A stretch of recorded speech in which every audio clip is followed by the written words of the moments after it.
예, 안녕하십니까. 우리 3학년 학생들에게 생활과 윤리라는 과목을 가르치게 될 이영규라고 합니다. 올해 처음 우리 청송고등학교에 와서 여러분들 직접 보고 이런 소개를 했으면 참 좋았을 건데 계속 시간이 지연됨으로 인해가지고 그러지 못하는 점 상당히 아쉽게 생각하고 있습니다. 그럼에도 불구하고 우리 친구들에게 우리 학교 홈페이지를 통해 가지고 생활과 윤리, 자기주도적 학습을 할 수 있게끔 안내를 좀 했었습니다. 지속적으로 우리 친구들이 어떻게 학습하고 있는지를 갖다가 모니터링을 했는데 아쉽게도 많은 친구들이 적극적으로 하지 못하는 그런 부분이 현재 제 심정으로는 안타깝고 또 안타깝습니다. 그럼에도 불구하고 우리 3학년 1반의 한 친구는 벌써 선생님이 제시했던 그 분량을 넘어서 가지고 생활과 윤리 전 범위를 다 뗀 친구도 있었습니다.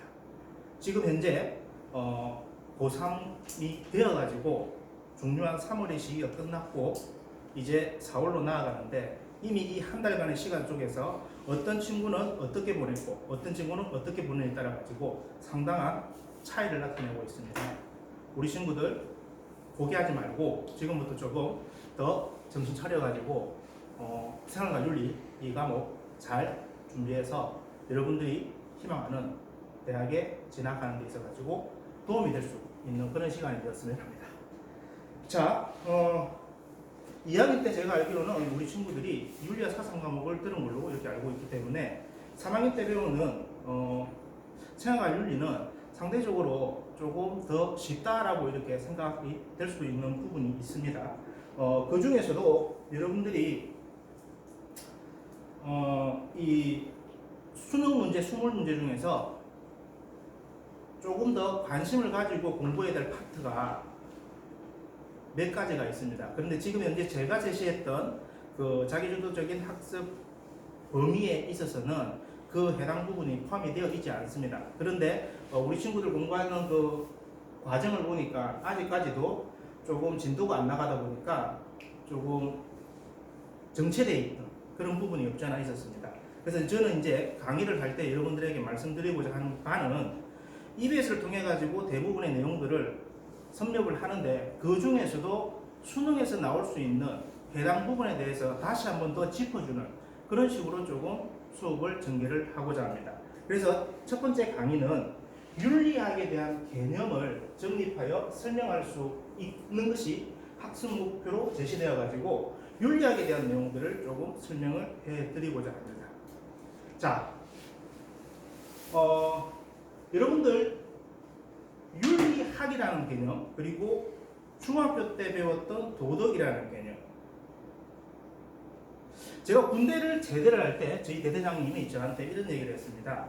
윤리 전공을 한다고 하니까 윤리와 도덕이 무엇인지 저한테 물었습니다. 그리고 본인께서 얘기하시기로는 윤리와 도덕은 같은 것 아니냐 이렇게 얘기를 하셨는데, 자, 우리 친구들 고등학교를 오면서 도덕이라는 개념 대신에 윤리라는 이제 개념으로 변화되어 가지고 수업을 듣고 있는데요.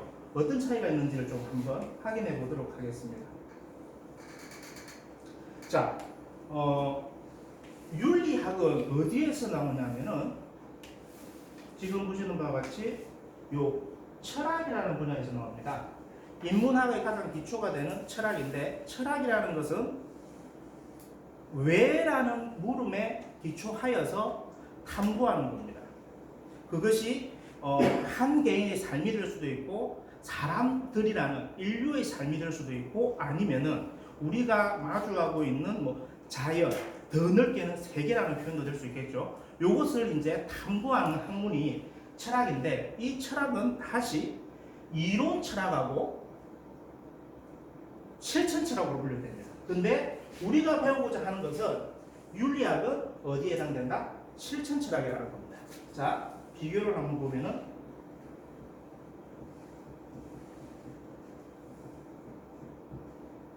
자, 이론 철학은 여러분들이 어떤 것을 인식을 한다는 것, 혹은 어떤 것이 존재할 때 그것이 왜 존재하는지, 어떻게 존재하는지에 대해 가지고 그 이치를 탐구하는 것이 이론 철학입니다. 근데 이제 실천 철학은 앞에서 보여주는 것처럼 실천을 강조하는 겁니다.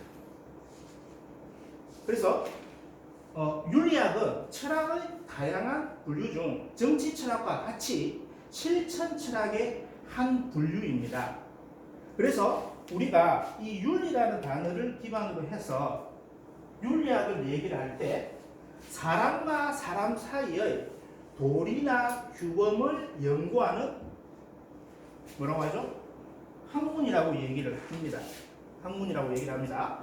그래서 여러분들이 이외에서 강의를 통해서 지금 이야기를 혹은 알고 있는 규범윤리학, 메타윤리학, 기술윤리학은 지금 이 윤리학에서 나오는 세부, 하위 영역이 되겠습니다. 자, 그러면 도덕은 뭐냐? 도덕은 제가 여기 학이라고 얘기를 했는데요. 학문이라고 하기에는 한계를 가지고 있습니다. 왜냐? 도덕은 인간이 지켜야 할 도리, 행동 규범을 이야기하는 겁니다. 그래서 우리가 얘기를 할 때 윤리학과 도덕의 관계는 윤리학은 큰 범위에서 인간이 어떻게 살아야 되는가에 대해서 탐구를 하는 학문인데 그 탐구의 주제가 되는 것이 하나가 도덕이 된다는 거죠. 그래서 여러분들이 중학교 때까지 배웠던 도덕이라는 과목은 단순하게 우리가 해야 될 것, 하지 말아야 될 것, 이런 부분들에 대해서 강조되어서 전개가 되었던 거고, 이제 윤리를 배운다는 것은 이것을 기반으로 해서 더 넓은 세계로 나아간다는 겁니다. 자, 이렇게 해서 윤리학과 도덕의 관계에 대해서 좀 설명을 드렸고요. 이제 우리가 배우게 될 생활과 윤리 과목이 어떤 특징을 지니고 있는지 말씀을 좀 드리겠습니다.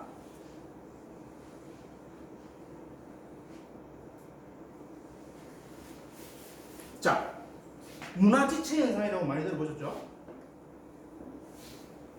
어떤 의미죠? 인간이 살아가고 있는 문화를 구성하는 것은 크게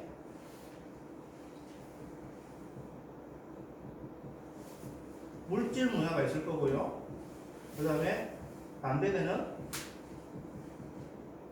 정신 문화도 있을 겁니다. 자, 발전 속도를 보게 되면은 물질 문화는 급격한 속도로 발전하고 있습니다. 그런데 물질 문화의 발전에 따라 가지고 이 정신이 같이 못 따라가는 겁니다. 그래서 무슨 현상이 나타나죠? 사회 부조화 현상이 나타납니다. 이것을 우리는 문화지체 현상이라고 하는데, 생활과 윤리라는 과목이 등장한 것도 요거와 좀 비슷합니다. 교과서에 강의에 줘들었듯이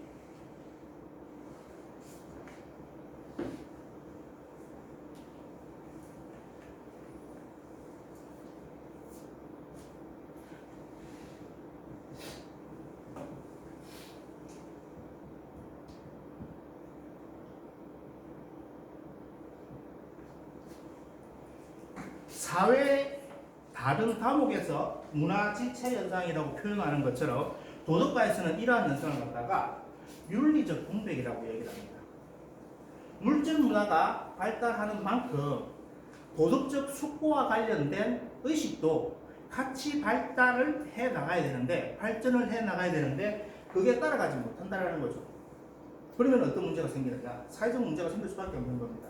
이 사회적 문제를 해결하기 위해서 언급되고 있는 것이 바로 생활과 윤리고, 엄격하게 얘기하게 되면 실천윤리, 응용윤리라고 얘기를 합니다. 뒤에 가서 다시 한 번 더 말씀을 드리겠습니다. 그런데 이 생활과 윤리 과목에서는 어떤 성격을 가지느냐? 재학문적 성격을 가진다. 재학문적. 여기서 말하는 제자는 모두입니다. 모두. 어떤 하나의 학문에 집착해가지고 나타난 문제를 해결하는 것이 아니라 그 문제를 해결하기 위해서 관련된 학문들을 다 끌어와가지고 해결을 하려고 시도를 한다는 겁니다. 그래서 정확한 사실 판단을 바탕으로 올바른 도덕 판단과 구체적인 실천과 행동을 제약하는 것이 생활과 윤리 과목의 특징입니다. 제가 좀 빠르죠? 자, 그래서 제 학문적 성격을 지니다 보니까 다루고 있는 범위가 너무 광범위합니다. 탐구 대상의 범위가 아주 넓습니다. 자, 보실까요? 뭐 생명 분야, 성과 가족 분야, 사회 분야, 과학기술 분야, 환경 분야, 문화 분야, 평화 분야 아주 광범위합니다. 자, 지금 여러분들이 보시는 것이 생활과 윤리 과목에 들어가 있는 목차입니다. 목차입니다.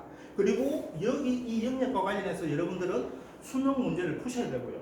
지금 현재 우리는 이런 부분들을 다루기에 앞서서 가장 기본이 되고 있는 부분을 공부를 하고 있는 겁니다. 이 중에서도 여러분들이 수능을 준비하기 위해서는 여기 사회 분야, 그리고 환경 분야, 그리고 평화 분야, 이 세 분야에서 많은 시간을 할애해야 됩니다. 지금 다음 카페에 올라와 있는 우리 학생들의 진도를 보게 되면요,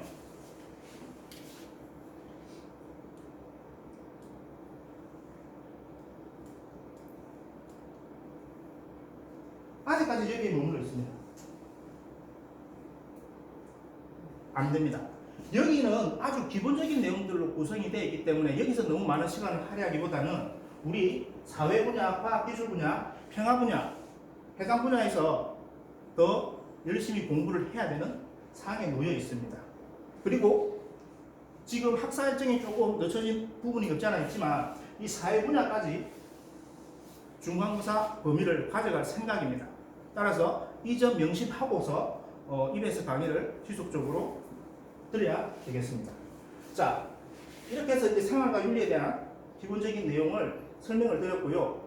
여러분들이 생명 분야 앞에 들어가기 전에 조금 더 관심 있게 지켜봐야 될 부분, 수능 문제가 나온다고 하면 나올 수 있는 핵심적인 부분, 윤리학의 종류에 대한 부분을 설명을 좀 드리겠습니다. 어려운 부분은 아닙니다.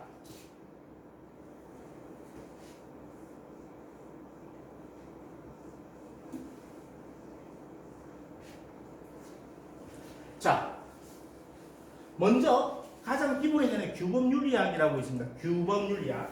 규범은 뭐죠? 마땅히 따라야 될 이치나 도리라는 겁니다. 그것을 갖다가 탐구한다는 거죠. 그래서 인간이 어떤 행위를 하는 데 있어 가지고 어떤 근거가 되는 원리, 그리고 인간의 어떤 성품에 대해 가지고 탐구를 하는 겁니다. 근데 탐구를 하는데 윤리학은 아까 뭐라고 했죠? 실천 철학이라고 했습니다. 이론 철학이 아닙니다. 배웠으면 행위를 해야 되는 겁니다. 그래서 어떤 문제 해결과 실천 방안을 제시하는 것이 규범 윤리학입니다. 이게 기존까지 이어졌던 아주 전통적인 관점이었습니다. 그리고 이 관점에 해당하는 것이 사실상 여기에 해당합니다. 윤리적 행위를 위해서 근본 원리로 성립 가능한 도덕 원리가 뭐가 있는지, 내가 어떤 행위를 하는 데 있어서 이 행위는 옳아, 바람직해, 그래서 나는 이렇게 행위를 한다 했을 때 그 근거가 되는 것이 무엇인지를 탐구하고 정당화시키려는 이론이라는 겁니다. 그래서 여러분들이 많이 들었습니다. 윤리학 사상 시간에도 배웠습니다. 대표적인 것들이 뭐 어무론, 공리주의, 그리고 현대의 덕윤리, 이런 것들이 제시가 됩니다. 그리고 실천윤리. 실천윤리는 지금 말씀드렸던 이런 이론윤리를 바탕으로 해서 우리가 살아왔는데 앞서 뭐라고 했죠? 윤리적 공백이 발생을 하는 겁니다. 그럼 윤리학자들은 가만히 있어야 됩니까? 해결해야 되겠죠. 그러기 위해서 나타난 현상이 지금 보시는 실천 윤리학이라는 겁니다. 그래서 이론 윤리를 실제에 적용시키는 학문입니다. 그래서 정리하자면 아시는 바와 같이 규범 윤리학은 이론 윤리고, 실천윤리로 나뉩니다. 자, 여기서 짚고 넘어가야 되겠죠? 이 둘의 관계를 묻습니다. 우리가 A가 맞으면 B가 틀리다, B가 맞으면 A가 틀리다, 이런 흑백 논리적 사고방식으로 접근을 하면 안 되고요. 이론윤리학과 실천윤리학은 상호 보완적입니다. 이론윤리학에서는 이론만 탐구하는 것이 아닙니다. 원리를 탐구를 해서 실천을 합니다. 그러나 어디에 더 관심을 가지고 있다? 이론에 더 관심을 가지는 것이 이론윤리학이고, 실천윤리학은 보시는 바와 같이 이론윤리를 가져옵니다. 그런데 어디에 더 관심을 가진다? 실천에 더 관심을 가지게 됩니다. 그래서 이론윤리학과 실천윤리학은 서로 별개의 관계가 아니라 서로 상호 보완적인데, 이론윤리학은 이론에 더, 실천윤리학은 실천에 더, 그렇게 관심을 가진다라고 생각하시면 될 것 같아요. 자, 그 다음에 이제 나오는 것들이 메타윤리학, 기술윤리학인데요. 앞서 말씀드렸을 때 이론윤리학이 윤리적 공백을 야기를 했습니다. 윤리적 공백을 야기를 함으로 해가지고 이 윤리학을 공부하는 사람들 사이에서, 혹은 윤리학을 바라보던 외부 사람들 사이에서 윤리학의 존재 여부에 대해 가지고 의문을 제기합니다. 너네 윤리학자들인데 뭐하노? 이러한 윤리적 문제에 대해서 어떤 해결을 해야 되는데 왜 해결을 하지 못하고 있느냐, 이런저런 얘기가 있겠죠. 그러한 관점에서 등장했던 학문이 메타윤리학입니다. 메타라는 것은 여러분들 영어에서 보시는 것처럼 위에서 이런, 혹은 뒤에서 이런 개념인데, 조금 관망하고 평가한다는 개념입니다. 윤리학을 평가한다는 거죠. 어떤 식으로? 도덕적으로 사용되고 있는 언어가 어떤 의미로 사용이 되고 있는지, 너 착해, 너 나빠, 너 오라, 이렇게 얘기를 할 때 착하다, 선하다, 옳다, 그르다 라고 표현하는 것이 어떤 의미를 가지는지, 이런 것에 대해서 분석을 하는 거예요. 그리고 어떤 도덕적 행위를 했을 때 우리는 도덕적 판단을 하게 됩니다. 사고를 하게 됩니다. 그 사고가 얼마나 논리적인지를 검증을 한다는 거죠.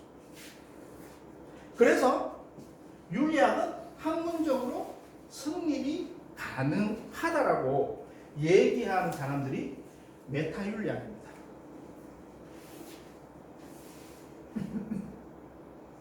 다른 표현으로 분석 윤리학이라고 합니다. 언어를 분석하고 논리를 검증을 하고 이렇게 찾아 들어가기 때문에, 세밀하게 살펴보기 때문에 분석 윤리학이라고 표현을 하고요. 그 다음에 기술 윤리학이 있습니다. 기술 윤리학은 윤리학이라는 표현을 쓰고 있지만 사실적으로 말씀드리게 되면은 윤리학이라고 하기에는 한계점을 좀 지니고 있습니다. 왜냐?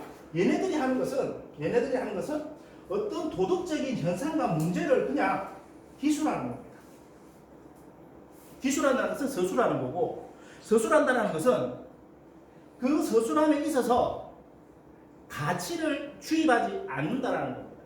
한 사회에서 어떤 도덕적인 관습과 풍습이 있다라고 한다면 그 서술하는, 기술하는 사람이 도덕적인 감정이라든지 느낌을 표현하는 것이 아니라 그냥 사실적으로 표현한다는 거죠. 그래서 기술된 현상들에 대해서 인간관계에 집중하는 그런 것이 기술 윤리학입니다. 자, 그래서 우리는 윤리학의 흐름을 봤을 때 먼저 규범 윤리학의 이론 윤리학이 시작이 되었고, 그 사이에 물질적인 발달과 물질들의 급진적인 발달에 이어서 정신적인 사항들이 따라가지 못하기 때문에 윤리학에 대한 이의제기가 있었습니다. 그것을 해결하기 위해서 메타윤리학이 등장을 한 거고요. 근데 메타윤리학은 언어의 의미를 분석하고 논리적으로 검증할 뿐 논리적으로 검증을 할 뿐 도덕적 행위의 실천적 측면에서는 어떤 한계를 지녔습니다. 그것을 또 대체한 것이 뭐다? 앞서 설명드렸던 규범 윤리학의 실천 윤리학이고, 이 실천 윤리학의 구체적인 모습이 여러분들이 지금 배우고 있는 생활관 윤리 이 과목이 되는 겁니다. 자, 그래서 메타 윤리학과 기술 윤리학은 규범적 윤리, 규범 윤리학과 비교했을 때 어떤 한계를 가지느냐? 도덕적 행위 실천의 한계를 가지고요. 현대의 규범 윤리학은 메타 윤리학의 관계에 있어서 메타 윤리학을 활용을 합니다. 메타 윤리학의 힘을 빌려가지고 더 이론을 정밀하게 세워나간다. 그렇게 이해를 하시면 될 것 같아요.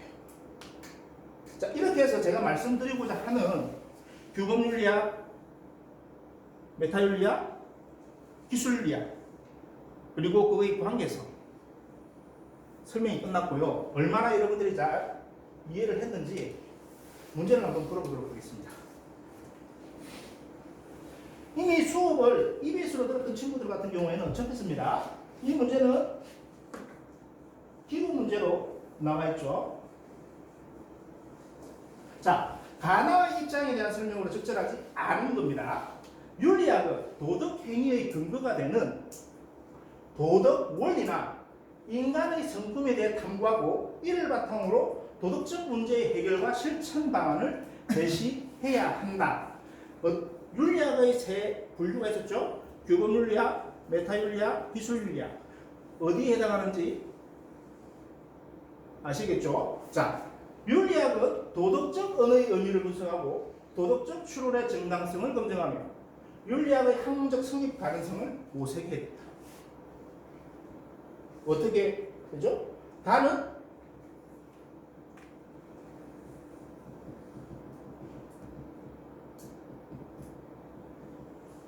규범 윤리학을 이야기를 하고 있는 거고요. 그 다음에 나는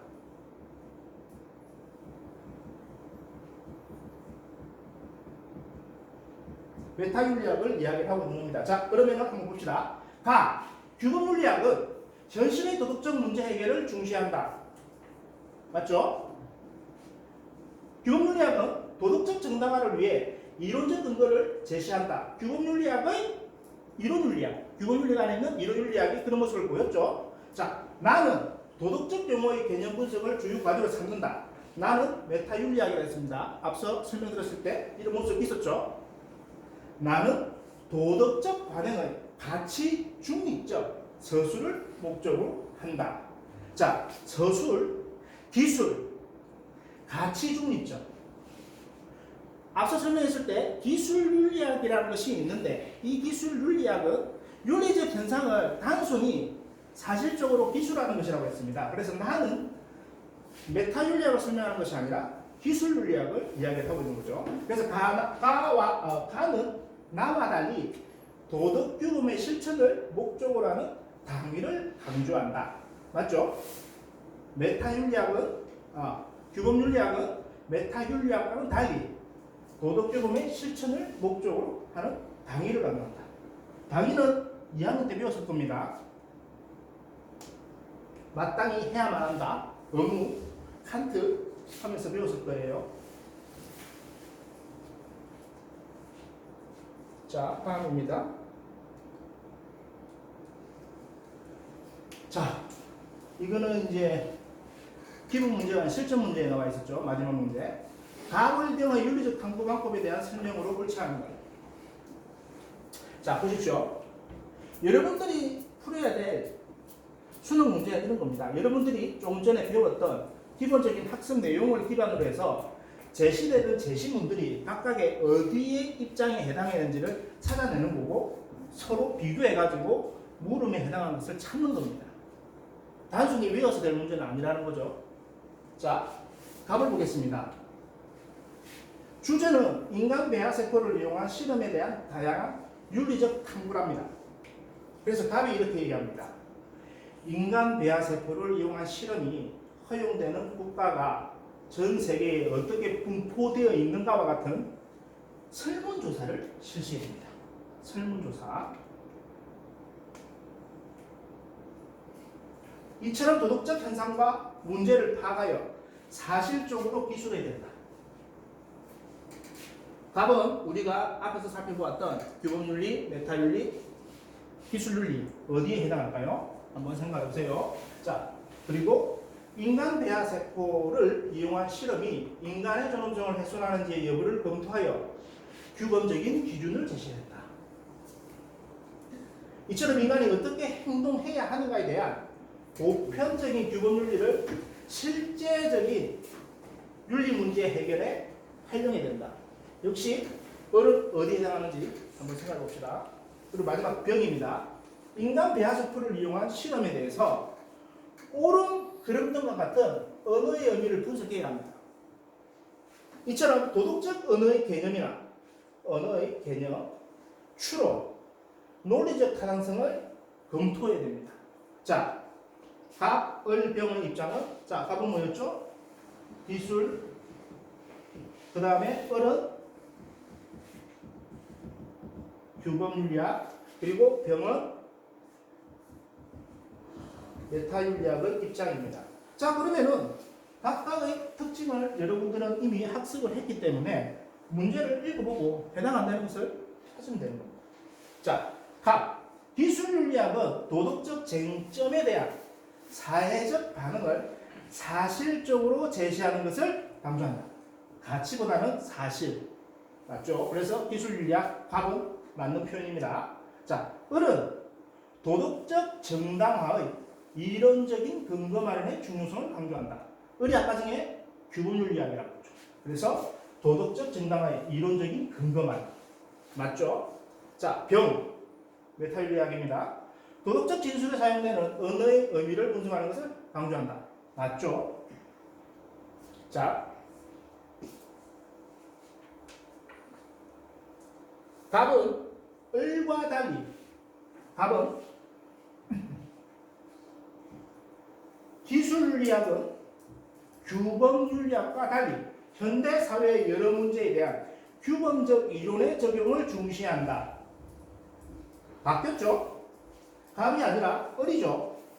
기술윤리학에서는 규범적 이론의 적용을 중시하지 않습니다. 그리고 을은 병과 달리, 을은 병, 메타윤리학이죠. 규범윤리학은 메타윤리학과 달리 도덕적 언어 분석보다 도덕 원리에 대한 규범적 탐구를 중시한다. 예, 맞죠? 자, 그래서 우리가 오늘 배운 내용을 중심으로 해가지고 두 문제의 형성평가 문제를 했는데요. 결코 어려운 문제 아니고요. 수능을 푼다고 하면 반드시 맞춰야 될 부분입니다. 맞춰야 될 부분입니다. 그래서 자신감을 가지고 빨리 학습을 마무리했으면 다음 단원으로 넘어가기를 원합니다.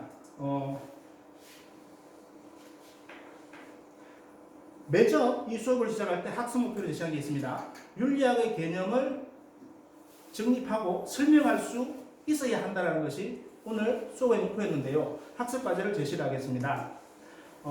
우리 다음 카페에 있는 사회탐구 파트에서 오늘 수업을 들은 우리 친구들은 윤리학의 개념에 대해서 자신이 이해한 대로 자신의 언어로 적어주시기를 바랍니다. 다음 시간에는 이제 이거보다 더 어려운 부분이 있는데 실천윤리, 응용윤리를 하는 데 있어서 필요한 기본적인 의무론 그리고 다양한 이론들이 있습니다. 공리주의, 혹은 동양의 도가, 유가, 불교 이런 이론들이 있는데 이런 이론들을 짚어가면서 시간을 조금 잡아가도록 하겠습니다. 예, 감사합니다.